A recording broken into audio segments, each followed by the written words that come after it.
नमस्कार दोस्तों, स्वागत है आपका हमारे चैनल टेल्स बाय यशु पर। यहाँ पर आपको मिलेंगी रोचक और सस्पेंसफुल कहानियाँ। अगर आपको यहाँ पर हमारी कहानियाँ पसंद आती हैं तो कृपया करके आप हमारी वीडियोस को लाइक करें, इसको अपने दोस्तों को साथ शेयर करें और साथ के साथ अपना कमेंट करना ना भूलें। अगर आप इस चैनल पर नए हैं तो कृपया करके इसे सब्सक्राइब भी करें। आपका ज़्यादा समय न लेते हुए चलो आज की कहानी को शुरू करते हैं।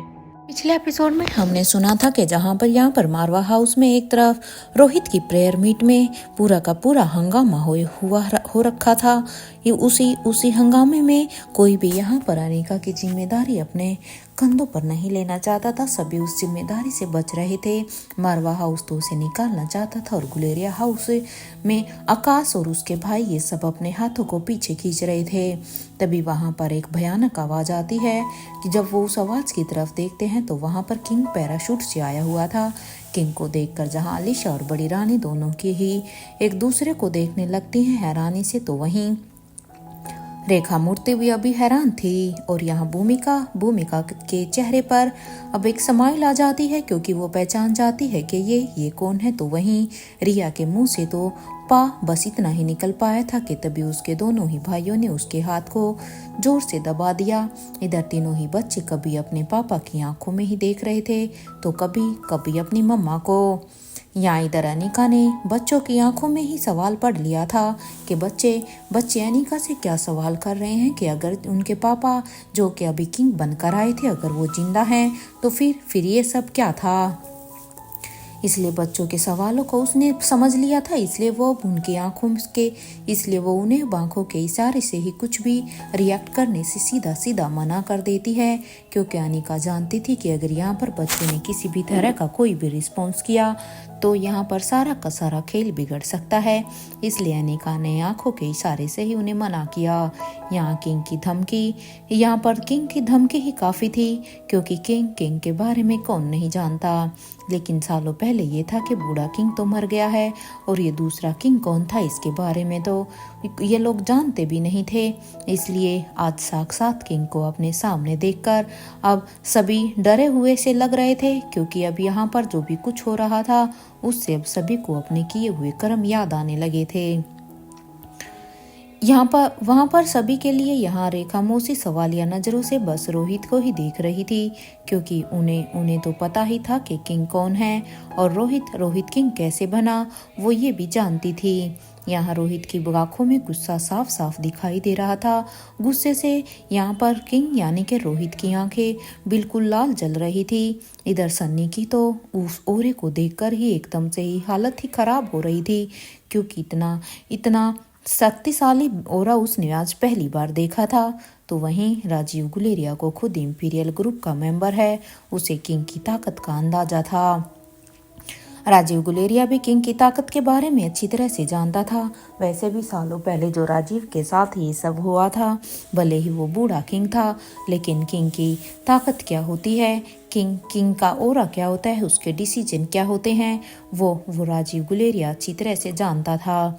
इसलिए अब किंग की ताकत को जानते हुए अब यहाँ पर राजीव गुलेरिया आकाश का हाथ पकड़कर कहता है अभी के लिए अपना मुंह बंद करके रखना क्योंकि अभी तुम्हें अपना मुंह बंद करना होगा वरना गुलेरिया ग्रुप ऑफ कंपनी को बर्बाद होने से कोई भी नहीं रोक पाएगा, खुद तुम्हारी बहन कविन आलिशा भी नहीं। क्योंकि अगर तुम यही सोच रहे हो कि आलिशा तुम्हें इन्वेस्टर ला के देगी, आलिशा तुम्हें सपोर्ट करेगी, तो अगर किंग ने चाहा तो फिर आलिशा भी कुछ नहीं कर पाएगी। अब राजीव गुलेरिया की इस बात पर अब आकाश गुलेरिया कहता है ठीक है फिर मैं अभी के लिए शांत हो जाता हूँ, लेकिन अनिका की कस्टडी तो हम बिल्कुल भी लेकिन अनिका को अपने साथ तो हम बिल्कुल भी नहीं रखेंगे। यहाँ किंग की धमकी ने इधर अपना असर दिखाया था क्योंकि किंग के आने से यहाँ पर सारा का सारा वातावरण एकदम से ही चुप हो गया था क्योंकि थोड़ी देर पहले जो यहाँ पर एकदम से ही यह मारवा हाउस एक चिड़ियाघर बन गया था जिसमें सबकी चैं ही सुनाई दे रही थी, अब वहां पर एकदम सुनसन्नाटा था। अब यहाँ पर सभी खामोश थे। तो वहीं अनिका अब धीरे धीरे अब अपने रूम की तरफ जाने लगती है। तो वहीं कंफ्यूज होकर अब आलिशा भी उसके पीछे पीछे ही जाने लगती है, क्योंकि आलिशा ने देखा कि अनिका अंदर की तरफ जा रही है।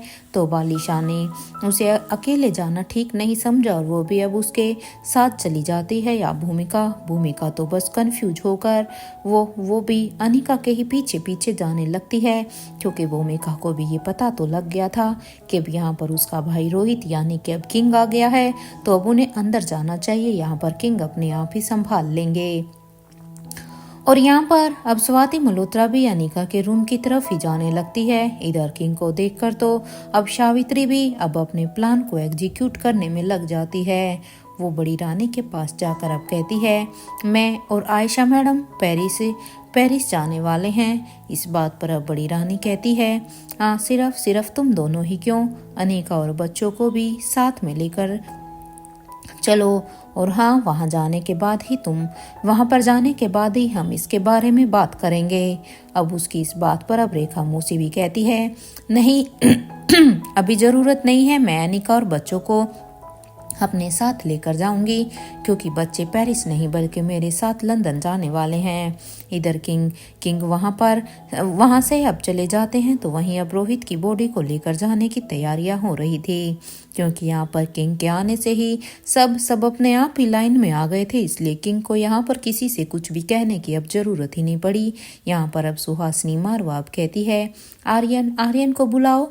इधर ये बात सुनते ही अब धनंजय पीरामल कहते हैं, आर्यन तो अभी इन सब चीजों के लिए बच्चा है, ये काम मैं करूंगा।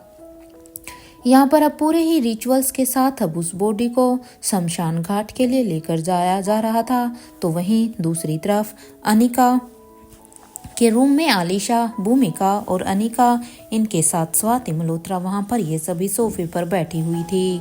कविन आलिशा ने अब अनिका से पूछा, ये सब क्या है अनिका? अब कविन आलिशा की इस बात पर अब अनिका कहती है, वो सब मैं आपको इसके बारे में बाद में बताऊंगी, क्योंकि अभी मेरे पास सारी डिटेल में बताने का समय नहीं है। इस वक्त प्लीज़ आलिशा अपनी फैमिली पर गुस्सा मत करो, क्योंकि वो जो कुछ भी कर रहे हैं वो उन्हें खुद भी आइडिया नहीं है कि वो क्या कर रहे हैं।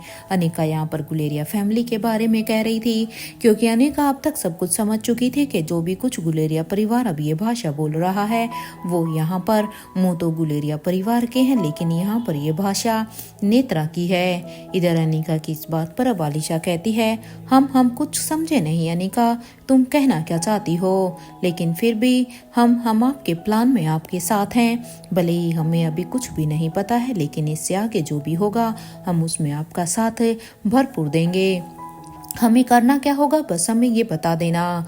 आलिशा की इस बात पर अब अनिका कहती है, आलिशा तुम्हें कुछ भी नहीं करना है, बस हर एक्शन का रिएक्शन देना है, क्योंकि जो कुछ भी हो रहा है यहाँ पर उसी एक्शन पे तुम्हें बस रिएक्शन देते रहना है। और हाँ, तुम अपने साथ आयशा मारवा, सावित्री आंटी और आर्यन को भी यहाँ से लेकर जाओ। वो सभी भी अभी राजमहल से अपनी सही मंजिल तक पहुँच जाएंगे। अभी के लिए तुम यहाँ से उन्हें बस पेरिस लेकर जाओ, और अलेक्जेंडर और रिया ये दोनों मेरे साथ लंदन जाएंगे। अनिका की इस बात पर अब कविन आलिशा कहती है, ठीक है, हम वैसा ही करेंगे अनिका, जैसे कि आप हमें कह रही हैं। हम आपके प्लान में भरपूर सहयोग देंगे। और अनिका, ऑल द बेस्ट। हमें ये तो नहीं पता कि आप और किंग क्या प्लान कर रहे हैं, लेकिन हम आप दोनों के साथ हैं। इधर ये सुनते ही अब अनिका भी कहती है, thank you so much Alisha. यहाँ पर अब अनिका से बात करने के बाद अब आलिशा बाहर निकल कर जाने लगती है। तो वहीं उसकी मुलाकात अब यहाँ पर बाहर जाते वक्त बच्चों से होती है। बच्चों से मिलते हुए अब आलिशा वहाँ पर कहती है, आप दोनों सच में बहुत ही इंटेलिजेंट हो, गॉड ब्लेस यू। एंड हाँ आर्यन, आप जल्दी से रेडी हो जाइए, क्योंकि हमें आपको लेकर राजमहल के लिए जाना है। इधर आलिशा की ये बात सुनते ही अब रिया आलिशा से कहती है, आर्यन क्यों मासी? मैं क्यों नहीं? आप आर्यन को ही क्यों लेकर जाना चाहते हैं? क्या आर्यन कुछ स्पेशल है क्या? वहाँ तो मेरी बेस्ट फ्रेंड लतिका भी है ना, तो इस लिहाज से तो मुझे वहाँ पर जाना चाहिए। इस बात पर अब आलिशा कहती है, रिया, लतिका अभी छोटी है, हम उन्हें ऐसे माहौल से दूर रखते हैं। वो क्या है ना कि आपकी तरह आपकी बेस्ट फ्रेंड इतनी स्ट्रोंग नहीं है ना, क्योंकि आपके मम्मी पापा भी स्ट्रॉन्ग हैं तो आप भी ऑलमोस्ट स्ट्रॉन्ग ही हैं। लेकिन लतिका बहुत ही सेंसिटिव है। अगर वो ऐसे माहौल के बारे में भी जानेगी तो पता नहीं उसके मन पर क्या इफेक्ट पड़ेगा।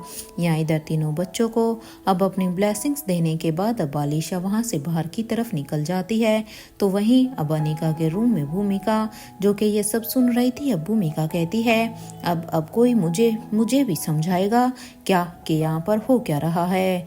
मुझे ये मामला कुछ भी समझ नहीं आ रहा है। अब भूमिका की इस बात पर अब अनिका कहती है तुम पापा को जेल से निकलवा सकती हो, क्योंकि पापा को अभी के लिए जेल में डाला गया है, लेकिन ये काम अब तुम्हारे ऊपर है कि तुम्हें पापा को जल्द से जल्द यानी कि करण गुलेरिया को जेल से निकालना होगा। अनिका की इस बात पर अब भूमिका कहती है लेकिन अनिका ये मैं कैसे कर सकती हूँ, भला मैं कानून को अपने हाथों में कैसे ले सकती हूँ। देखो अनिका, मैंने माना कि रोहित जिंदा है, लेकिन इसके बाद भी अभी भी यहाँ पर उसके मरने के सारे ही रिचुअल्स को पूरा किया जा रहा है, क्योंकि अभी रोहित एज ए किंग यहाँ पर आया है, ना कि वो रोहित बनकर ही सबके सामने आया है। तो जब तक रोहित खुद सामने नहीं आ जाता तब तक मैं करण अंकल को जेल से कैसे बाहर निकाल सकती हूँ। अब भूमिका की इस बात पर अब अनिका कहती है मैं समझ सकती हूँ कि तुम क्या कह रही हो, लेकिन पापा ने कुछ भी नहीं किया है भूमिका, इसलिए अब तुम मेरी बात को ध्यान से सुनो। जैसे जैसे मैं तुम्हें कह रही हूँ तुम बस वैसे ही इस प्लान को एग्जीक्यूट करना। या अनिका भूमिका को उसके लिए अब उसका पूरा प्लान समझा रही थी कि तभी अब यहाँ पर बाथरूम के रास्ते से अब जॉन और रैनी भी यहाँ पर करण गुलेरिया और स्वाति मल्होत्रा का गेटअप में बनकर आ चुके थे, क्योंकि जॉन यहाँ पर करण गुलेरिया बनकर आया था और यहाँ पर रैनी स्वाति मल्होत्रा बनकर आई थी, क्योंकि अब यहाँ पर इन्होंने भी प्लान को अनिका के अकॉर्डिंग एग्जीक्यूट कर दिया था। यहाँ स्वाति मल्होत्रा ने जब एनी को अपने गेटअप में ऐसे देखा तो अब वो अनिका का प्लान ऑलमोस्ट समझ चुकी थी कि अब उन्हें अनिका बनना है, क्योंकि अब स्वाति मल्होत्रा जान गई थी कि अगर एनी स्वाति बनकर आई है तो वो अब अनिका बनकर रहेगी। यहाँ भूमिका पूरा का पूरा अब प्लान समझ गई थी, क्योंकि अनिका ने उसे सारी ही सिचुएशन बता दी थी। इधर प्लान समझकर अब भूमिका कहती है अब भूमिका कहती है कि मैं निखिल से मिलने के लिए जा रही हूँ, क्योंकि बस एक निखिल की मदद से ही मैं मिस्टर करण गुलेरिया को जॉन के साथ रिप्लेस कर सकती हूँ, क्योंकि निखिल ही यहाँ पर सारे कैमरास का एक्सेस वगैरह अपने हाथों में ले सकता है। लेकिन हाँ, इसका ये मतलब नहीं है निका कि मैं करण गुलेरिया को माफ़ कर दूंगी, क्योंकि मैं अब चाह कर भी उन्हें माफ़ नहीं कर पाऊंगी। तुम भले ही अपने पापा को माफ़ कर दो, एक तो वैसे ही डिपार्टमेंट में एक नया केस आया है। इधर भूमिका के मुंह से ये सब सुनते ही अब अनिका कहती है केस? कैसा केस भूमिका? अनिका के सवाल पर अब भूमिका जवाब देती है कोई सालों पुराना केस रीओपन हुआ है मनाली में, एक हॉस्पिटल में, जगजीवन हॉस्पिटल का नाम है, और वहाँ पर उस हॉस्पिटल ये उसी हॉस्पिटल का केस है। वहाँ पर ह्यूमन ऑर्गन्स का इलीगल सप्लाई हो रहा है, और हाँ, सिर्फ इंसानों का ही नहीं बल्कि जानवरों के साथ भी यही सब हो रहा है। ये कहते हुए ही भूमिका अब उस रूम से बाहर निकल जाती है। तो वहीं इधर रूम में स्वाति मल्होत्रा और अनिका ये दोनों ही बस एक दूसरे को ही देख रही थी। यहाँ स्वाति मल्होत्रा अनिका से कहती है अनिका, जगजीवन हॉस्पिटल का कुछ तो कनेक्शन है, ये मैं तुम्हें 100% श्योरिटी के साथ कह सकती हूँ। इधर स्वाति मल्होत्रा की ये बात सुनते ही अब एनी स्वाति मल्होत्रा से कहती है ये अनिका मैडम का सिलिकॉन मास्क है, इसे आप अभी के लिए पहन लीजिए, और अनिका मैडम के कपड़े भी, और हाँ, आप मुझे अपनी साड़ी दे दीजिए, क्योंकि मुझे आपके गेटअप के लिए आपकी साड़ी चाहिएगी। इधर हनी की ये बात सुनते ही अब अनिका अपने कबर्ड से अपने कपड़े निकालकर अपनी माँ को दे देती है। तो वो खुद अब यहाँ पर ब्लैक कैट के आउटफिट में रेडी होने लगती है। तो वहीं इधर कुछ ही देर के बाद अब स्वाति मल्होत्रा भी अब अनिका के तैयार होने के बाद अब वो यहाँ पर बाथरूम में चली जाती है, और वहाँ से वो अब अनिका के जैसे जो आज अनिका ने कपड़े पहने हुए थे वो कपड़े पहनकर अब वो अनिका बन जाती है। तो वहीं एनी अब स्वाति मल्होत्रा के कपड़ों को कैरी कर लेती हैं, और वो अब स्वाति मल्होत्रा बनकर रूम में आ जाती हैं। और यहाँ अब अनिका अपनी आउटफिट पहनने के लिए बाथरूम में चली जाती है तो वहीं स्वाति मल्होत्रा अनिका के बेड पर ही लेट जाती है और वहीं एनी सोफे पर बैठ जाती है कि तभी अब अनिका के रूम का दरवाजा नॉक होता है। अब जैसे ही दरवाजे की आवाज़ आई तो एनी अब अपनी जगह से उठकर अब वो दरवाजे के पास जाती है और वो जब दरवाजे को खोल देती है तो सामने यहाँ पर तीनों ही बच्चे थे। बच्चों को देखकर एनी उन तीनों ही बच्चों को अंदर आने के लिए कह देती है और इधर एनी के कहे अनुसार अब तक बच्चे भी अंदर आ जाते हैं। बच्चे अब जैसे अंदर की तरफ आते हैं तो यहाँ पर अब आर्यन खुद ही अपने हाथों से ही अब उस दरवाजे को बड़ी ही अच्छी तरह से बंद कर देता है, क्योंकि अब यहाँ पर वो अब अपनी मॉम से कुछ बात करने वाले थे। तो वहीं अब तक अनिका भी ब्लैक कैट बनकर अब वहाँ पर आ जाती है। यहाँ पर तीनों ही बच्चे बस सामने देख रहे थे। इधर अलेक्जेंडर अब ब्लैक कैट के पास जाकर कहता है मम्मा। इधर अलेक्जेंडर की ये बात सुनते ही अब अनिका कहती है हाँ बेटा, मैं आपकी मम्मा हूँ और अब आप मेरी बात ध्यान से सुनो। यानिका अब अपने तीनों ही बच्चों को पूरी की पूरी बात अब समझाने लगती हैं कि कैसे क्या हुआ। तो वहीं इधर अपनी मम्मा की हर बात को सुनकर अब रिया कहती है ओफो मम्मा, आप बिल्कुल भी चिंता मत करो, मैं तो सबसे अच्छी एक्टिंग करूँगी। आपको तो पता है ना कि रिया तो हर काम में बेस्ट है और एक्टिंग तो मैं सबसे अच्छी करूँगी, ये तो आप भी जानती हैं। ये कहते हुए ही रिया अब अपनी मम्मा इधर अपनी मम्मा को हक कर लेती है और अब अनिका को हक करने के बाद अब वो यहाँ पर अपनी नानी माँ के साथ जाकर बैठ जाती है। तो वही अनिका अभी बच्चों से मिलकर सीधा ही बाथरूम के रास्ते से सिगरेट लैब की तरफ जाने लगती है, क्योंकि अब अनिका को यहाँ से ब्लैक कैट बनकर निकलना था। तो वहीं अब तक यहाँ पर सभी जेंट्स भी मारवा हाउस में आ जाते हैं। यहाँ क्वीन आलिशा बड़ी रानी से कहती है आप यहाँ आयशा आंटी के साथ रुकिएगा, हम जरा गुलेरिया हाउस होकर आते हैं। अब क्वीन आलिशा की इस बात पर अब बड़ी रानी कहती है कमांडर इन चीफ को अपने साथ लेकर जाइएगा आयशा, कमांडर इन चीफ को अपने साथ लेकर जाना आलिशा। इस बात पर अब क्वीन आलिशा कहती है अगर वो हमारे साथ जाएंगे तो फिर आपकी सिक्योरिटी का क्या होगा बड़ी रानी। इससे पहले कि आलिशा बड़ी रानी की बात का जवाब देती कि तभी उसके कानों में अब आवाज़ आती है डोंट वरी, क्वीन आलिशा के साथ हम जाएंगे। ये आवाज़ सुनते ही जब बड़ी रानी और क्वीन आलिशा ने जब उस आवाज़ की तरफ देखा तो वहाँ पर अब ब्लैक कैट खड़ी हुई थी। अब ब्लैक कैट को वहाँ पर खड़ा हुआ देखकर अब क्वीन आलिशा कहती है हमें अंदाजा हो गया था कि अगर किंग यहाँ पर आए हैं तो ज़रूर यहाँ पर ब्लैक कैट भी आई होंगी। अब वो बड़ी रानी से कहती है हम यहाँ पर ब्लैक कैट के साथ जा रहे हैं और आप यहाँ पर आयशा आंटी के साथ रुकिए। बड़ी रानी से अब गले लगने के बाद अब क्वीन आलिशा ब्लैक कैट से कहती है आप हमारे साथ चलेंगी। अब उसकी इस बात पर अब ब्लैक कैट कहती है मैं यहाँ पर आई ही इसलिए हूँ, चलिए। यहाँ पर अब अनिका और आलिशा दोनों ही अभी एक साथ बाहर निकलने लगती हैं। तो वहीं क्वीन आलिशा ब्लैक कैट से कहती है आप गाड़ी के पास जाइए, हम तब तक वहाँ पर आते हैं। इधर आलिशा की ये बात सुनते ही अब अनिका एक गाड़ी के पास जाने लगती है। तो वहीं क्वीन आलिशा अब कमांडर इन चीफ के पास जाकर उतनी ही आवाज़ में कहती है जितनी आवाज़ में वहाँ पास खड़ी देविका और सुगंधा सुन सके, क्योंकि वहाँ पर वे दोनों भी खड़ी थे और उन्हें देखकर ही अब यहाँ पर क्वीन आलिशा ये कहती है और queen Alisha commander in chief से कहती है हमारी माँ यहाँ पर अभी मारवा हाउस में है, इसलिए अभी के लिए उनका ख्याल रखिएगा और हाँ साथ में हमारी बहन, उनकी सास और उनके तीनों बच्चों का भी, क्योंकि वो यहाँ पर सीधे सीधे ही उन्हें सुनाने के लिए अनिका का नाम लेती है और साथ के साथ तीनों बच्चों का भी। अगर किसी ने भी अनिका का बच्चों का और साथ में आयशा मारवा का भी, और अब वो कहती है कि अगर किसी ने भी इनमें से किसी को भी कोई भी टॉर्चर किया ना तो उन्हें मरने से पहले सोच लेना चाहिए वो, क्योंकि मैं उन्हें सीधा का सीधा शूट करवा दूंगी। इधर ये सुनते ही अब देविका सुहासिनी मारवा से कहती है ये फ्रांस की रानी तो हमें खुलेआम देखो ना धमकी दे रही है। अब देविका की इस बात पर अब वहाँ पर रेणुका कहती है वो आप दोनों डिजर्व करती हो। हम सब यहाँ पर रोहित के प्रेयर मीटिंग में शामिल होने के लिए आए थे, लेकिन आप दोनों ने तो यहाँ पर अब तमाशा ही बना कर रख दिया है। अरे वो इस घर को बच्चा, अरे वो इस घर का बच्चा था, कम से कम आज के लिए तो अपनी ये पॉलिटिक्स छोड़ देते, आज के लिए तो अपनी जुबान पर कंट्रोल करते। अब उसकी इस बात पर अब सुगंधा कहती है, रेणुका अब समझ आ रहा है कि ये भूमिका किस पर गई है, और वैसे भी तुम्हारा पति भी तो बोल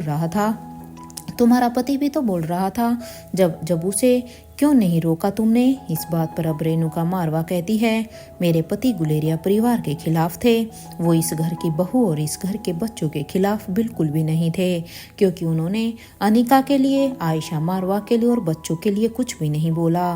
भले ही करण गुलेरिया ने जो कुछ भी किया हो, हम उनके किए की सजा इस खानदान की बहू को तो नहीं दे सकते ना, क्योंकि माना कि अनिका गुलेरिया परिवार की बेटी है, लेकिन वो गुलेरिया परिवार के साथ साथ हमारे परिवार की बहू भी तो है।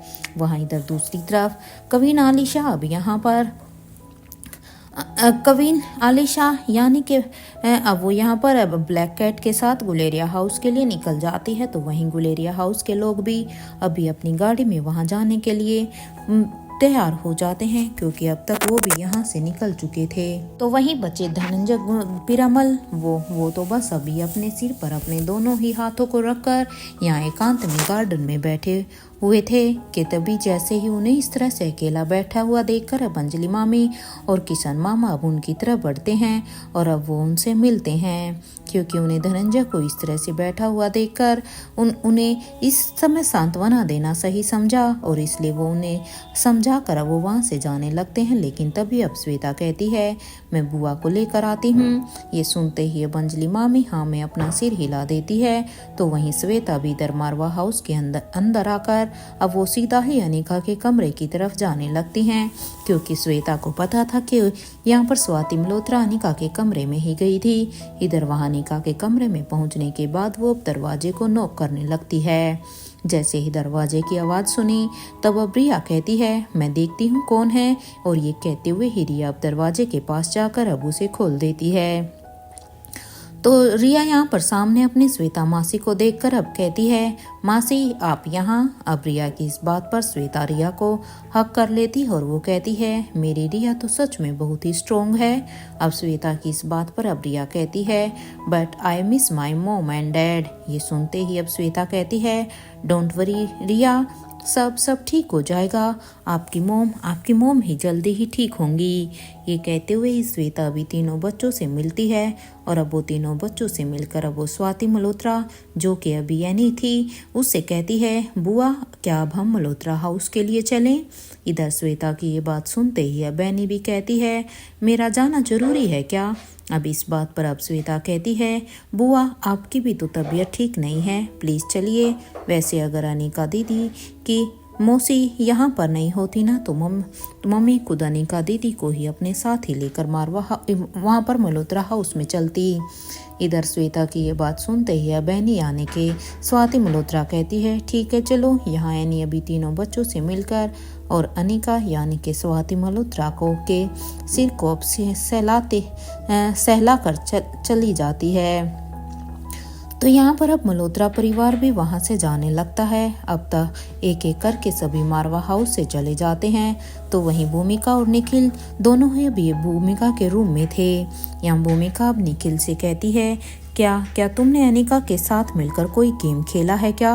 अब भूमिका की इस बात पर अब निखिल कहता है, हाँ खेला था, जब पेरिस से यहाँ आए थे तब। ये सुनते ही अब भूमिका कहती है, अरे यार वो कोई गेम की विलन नहीं थी, वो रियल लाइफ की विलन है। देखो मैं तुम्हें बाद में सब कुछ बता दूंगी कि क्या चल रहा है, पहले अभी तुम मेरे साथ सीक्रेट लैब में चलो, हमें जॉन को गुलेरिया हाउस से रिप्लेस करना है। हमें जॉन को करण गुलेरिया से रिप्लेस करना है। अब उसकी इस बात पर निखिल कहता है, तुम जानती भी हो भूमिका कि तुम क्या कह रही हो। अब निखिल की इस बात पर अब भूमिका कहती है, हाँ मैं अच्छी तरह से जानती हूँ कि मैं क्या कह रही हूँ, इसलिए अभी के लिए तुम यहाँ से चलो, बाकी रास्ते में मैं तुम्हें सारी की सारी बातें समझा दूंगी कि मैं ये सब क्यों कह रही हूँ। भूमिका की इस बात को सुनकर अब निखिल कहता है, ओके इसके लिए मैं मान गया, लेकिन ओ मैडम ये तो बताओ कि हम करण गुलेरिया को जॉन से रिप्लेस तो कर देंगे, चाहे जैसे भी करें, लेकिन हम करण गुलेरिया को रखेंगे कहाँ पर, क्योंकि अगर हम करण गुलेरिया को जॉन से रिप्लेस करेंगे तो उसके लिए फिर हमें रखने की भी तो प्रॉब्लम आएगी ही ना, क्योंकि अगर हम उसे ऐसे ही छोड़ देंगे रिप्लेस करके तो फिर तो सभी को शक हो जाएगा। और अब गुलेरिया परिवार में तो करण गुलेरिया का रहना भी ठीक नहीं होगा, क्योंकि अगर अनिका मैडम ने ये सब सोचा है तो जरूर इसके लिए उन्होंने कोई प्लानिंग तो की ही होगी। लेकिन अब ये तो सबसे बड़ा सवाल है। अब निखिल की इस बात पर अब भूमिका कहती है, निखिल तुम इसकी चिंता बिल्कुल भी मत करो, क्योंकि अनिका ने सब कुछ पहले से ही सोच रखा है। बस हमें करण गुलेरिया को जॉन से रिप्लेस करना है। ऐसा करो, तुम एक काम करो, तुम सीक्रेट लैब में अभी के लिए पहुंचो। मेरे ख्याल से जॉन भी वहीं पर ही पहुंच चुका होगा, क्योंकि जॉन को भी ये प्लान पूरी तरह से समझा दिया गया है। और देखो निखिल, बड़ी ही सावधानी से हमें इस प्लान को एग्जीक्यूट भी करना होगा। और तब तक मैं ताई जी के रूम से उनके विला की चाबी लेकर आती हूँ। अब इस बात पर अब निखिल कहता है, ठीक है, बट केयरफुल रहना भूमिका। यहाँ पर भूमिका निखिल से बात करने के बाद अब वो अपने रूम से बाहर निकलकर अब आयशा मारवा के रूम की तरफ जाने लगती है। तो इधर कुछ ही देर की वॉकिंग डिस्टेंस के बाद जैसे ही भूमिका यहाँ पर आयशा मारवा के कमरे के बाहर पहुँचती है, तो अब वो आयशा मारवा के कमरे को नॉक करने लगती है। कुछ देर के इंतजार के बाद जैसे ही अब सामने से दरवाजा खुला, तो सामने सावित्री ने दरवाजा खोला था। सावित्री को अब वहां पर देखकर अब भूमिका कहती है, अब आंटी ताई जी कैसी हैं? अब इस बात पर सावित्री कहती हैं, पहले जैसे ही हैं बेटा, क्योंकि अब कुछ भी नहीं कहा जा सकता। उन्हें रोहित बाबा का इतना बड़ा दुख ठेस पहुंचा है कि उनकी हालत वैसी की वैसी है। आप अंदर आइए ना। बड़ी रानी भी यहीं पर ही हैं, वो भी उनसे मिलने के लिए आई हैं। ये इधर सावित्री की ये बात सुनते ही बड़ी भूमिका भी बड़ी रानी को वहाँ पर अंदर आने के बाद अब हेलो कहती है। और उन्हें हेलो करते हुए अब वो सावित्री से कहती है, आप मुझे ताई जी के विला की चाबी चाहिए थी, क्या मुझे वो मिल सकती है? भूमिका की ये बात सुनते ही अब सावित्री कहती है, ठीक है, मैं उस विला की चाबी लेकर आती हूँ, तब तक आप यहीं पर ही रुकिए।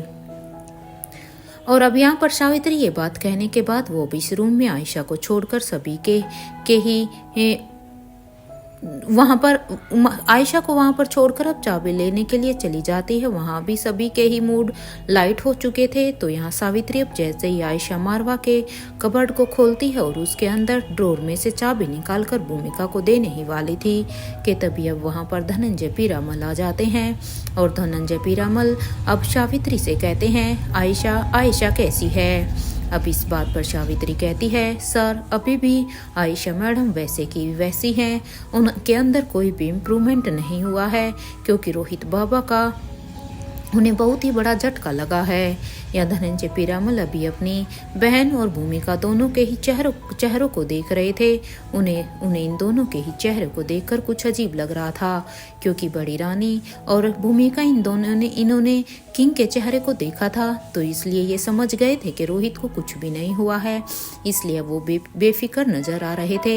हालांकि वो अपनी तरफ से कोशिश जरूर कर रहे थे कि वो इस अपने आप को दुखी रखने की कोशिश करें, लेकिन अब क्योंकि ये इमोशंस उनके सच्चे नहीं थे, इसलिए वो उनके चेहरे पर ये साफ साफ देखा जा रहा था। लेकिन अब उन दोनों के चेहरे को इतना लाइट देखकर भी अब धनंजय किसी से भी कुछ नहीं कहते हैं, और अब वो वहां से सीधे के सीधे चले जाते हैं। तो वहीं यहाँ पर भूमिका भी अब सावित्री से उस चाबी को लेकर अब वहां से सीधा ही सीक्रेट लैब की तरफ जाने लगती है। इधर कुछ ही देर के बाद जब भूमिका वहां पर सीक्रेट लैब तक पहुंचती है, तो वो वहां पर पहुंचने के बाद देखती है कि वहां पर जॉन और निखिल दोनों पहले से ही उसी के ही आने का इंतजार कर रहे थे, क्योंकि भूमिका ने उन्हें वहीं पर ही उनका वेट करने के लिए बोला था। इधर भूमिका के आने के बाद अब निखिल भूमिका से कहता है, भूमिका जल्दी चलो यहाँ से। यहाँ पर अब निखिल, जॉन और भूमिका तीनों ही अब मार्केट वाले रास्ते से स्पेशल डिपार्टमेंट के लिए निकल जाते हैं।